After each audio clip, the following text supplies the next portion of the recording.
বর্তমানে যে সরকার চলছে, আপনারা তো বা আপনিও সেই পরিবর্তনের কথা বলেন। কিন্তু আমরা যদি একটু বৃহত্তর ক্ষেত্রে ভাবনা চিন্তা করি যে আপনারা গভর্নমেন্টের ঠিক কি পলিসিস এর পরিবর্তন প্রয়োজন মনে করছেন এবং আপনাদের চিন্তাভাবনায় সরকারি পরিবর্তন মানে পার্টিগত পরিবর্তনের পরও তো একটা সরকারের স্ট্র্যাটেজি চলা এগুলো পরিবর্তন হয়।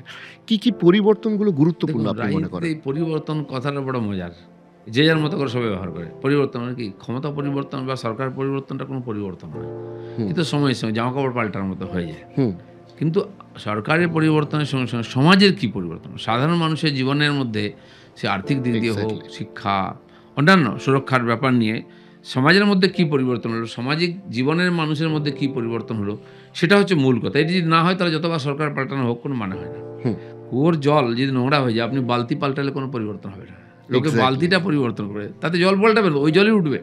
হুম, হুম, তাই আমাদের অবশ্যই। গণতন্ত্রে এটাই হচ্ছে। বারবার সরকার পাল্টাচ্ছে কিন্তু সমাজের মানুষের জীবনে কোনো পরিবর্তন হচ্ছে না। এক্সাক্টলি। পরিবর্তন এরকম হওয়া উচিত নিচের থেকে। আমরা অন্তোদয় বলটি শব্দ ব্যবহার করে দীনদয়াল উপাধ্যায়, হুম, আমাদের যিনি থিংকার ছিলেন, তিনি ব্যবহার করেছিলেন অন্তোদয়। মানে শেষের যে মানুষ তার উন্নয়ন উদয় হওয়া উচিত। হুম, মোদিজি দেখিয়েছেন আজ দেশের ২৫ কোটি লোককে তাদের গরিবী সীমার উপরে তুলে নিয়ে এসছেন। দরিদ্র সীমার হুম, উপরে। দরিদ্র সীমার তারা একটা ফরম্যাট তৈরি করেছে সরকার। যে এই হুম, জিনিস হলে তাকে গরিব বলব না। আপনার খাওয়া-দাওয়ার চিন্তা নেই, রেশন দিচ্ছে। আপনার মাথার উপর পাকা ছাদ দিয়ে দিচ্ছে, পাক্কা হুম, শৌচালয় দিয়ে দিচ্ছে। সেন্সারের সময় সেন্সাস যখন হয় এগুলো তথ্য নেওয়া হয়। সেই হুম, তথ্যের আধারে ২০১৪ সালে ৩০ কোটির বেশি মানুষ দরিদ্র সীমার নিচে ছিলেন। হুম, সে হুম, সংখ্যাটা বেড়েছে। কিন্তু দরিদ্র সীমার উপরে তুলে নিয়ে আসার সংখ্যাও বেড়েছে, প্রায় ২৫ কোটি হয়েছে। এটা হচ্ছে পরিবর্তন। তাকে তার বাঁচার প্রাথমিক যে প্রয়োজন, খাওয়া-দাওয়া, থাকা, শিক্ষা, হুম, চিকিৎসার ব্যবস্থা করে দেওয়া। মূলত মানুষকে বাঁচতে গেলে ৫-৬টা জিনিস লাগে। খাদ্য, বস্ত্র, বাসস্থান, শিক্ষা, চিকিৎসা। আর এখন এই টেররিজম বাড়ার জন্য সুরক্ষা একটা অতি প্রয়োজনীয় বিষয় এক্সট্রা হয়ে হ্যাঁ, গেছে। এক্সট্রা হয়ে সিকিউরিটি। গেছে। হ্যাঁ, আমার পেছনে সিকিউরিটি দিয়েছে সরকার। কারণ বারবার হুম, অ্যাটাক হয়ে যাচ্ছে। যেমন ব্যক্তিগতভাবে সিকিউরিটি, তেমন সোশ্যাল সমাজের মধ্যেও সিকিউরিটি ইত্যাদি প্রয়োজন হয়ে গেছে। তো সেজন্য এই জিনিসগুলো যদি পরিবর্তন না হয়, খাদ্যের ব্যবস্থা যদি না হয়, মানুষ বাঁচবে কি? হুম, খাদ্য, বস্ত্র, মানুষ হিসেবে জামাকাপড় চাই। লজ্জা নিবারণ তথা প্রকৃতি থেকে বাঁচার জন্য।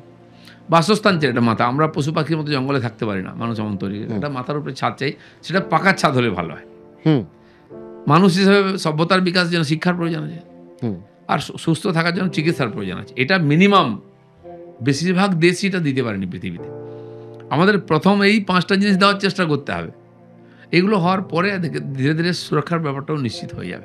হুম, তো নরেন্দ্র মোদী যে প্রজেক্ট চালু করেছেন না, এই জিনিসগুলো দেখুন, মানুষকে মানুষ হিসেবে বেঁচে থাকার জন্য যে প্রাথমিক প্রয়োজন সেগুলো দিয়ে তার প্রজেক্ট শুরু হয়েছে। উনি লালকেল্লা থেকে বললেন, "তোমার বাড়িতে শৌচালয় বানিয়ে দেবো।" কেউ কোনোদিন ভাবেনি এটার প্রয়োজন আছে। প্রধানমন্ত্রী এই কাজ করবে কি? সে তো বড়, বড় কাজ করবে। ব্যাংক, ও ন্যাশনালাইজ বড়, বড় পলিসি তৈরি করবে। কিন্তু এটার প্রয়োজন ছিল। আজকে কয়েক কোটি বাড়িতে শৌচালয় নাই, পাকা বাড়ি নাই। আজকে এখানে প্রত্যেক বছর ঝড় হচ্ছে সুন্দরবনে। মুখ্যমন্ত্রী বলছেন যে এত লোকের বাড়ি ভেঙে পড়ে গেছে। তো এত বছর ধরে আবাস যোজনা চলার পরেও এত কাঁচা বাড়ি থাকলো কি করে? এটাই তো প্রশ্ন। সেখানেই প্রশ্ন উঠেছে বলে তখন দুর্নীতি, তখন তদন্ত, এসব প্রশ্ন আসে। হুম, কেন হচ্ছে না? টাকা তো আসছে, যাচ্ছি।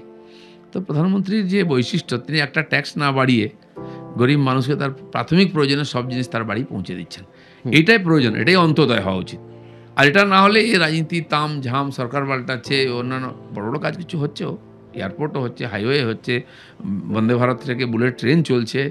আমরা চন্দ্রযান করেছি, সূর্যযান করছি, টিকাও আবিষ্কার হুম, করেছি। এটা যেমন দরকার আছে বিশ্ব জগতে আপনার সভ্যতাকে বা আপনার ইকোনমিকে বাড়াবার জন্য। কিন্তু সেইটা যদি নিচের স্তরে না পৌঁছায়, কিছু লোকের সবকিছু হয়ে গেল।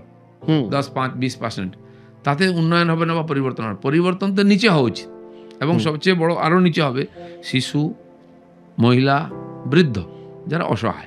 হুম, তাদের প্রতি সমাজ কি দৃষ্টি দেখছে? সমাজ বা সরকার তাদের জীবনের সুরক্ষার জন্য, পরিবর্তনের জন্য, সুবিধার জন্য কি করেছে?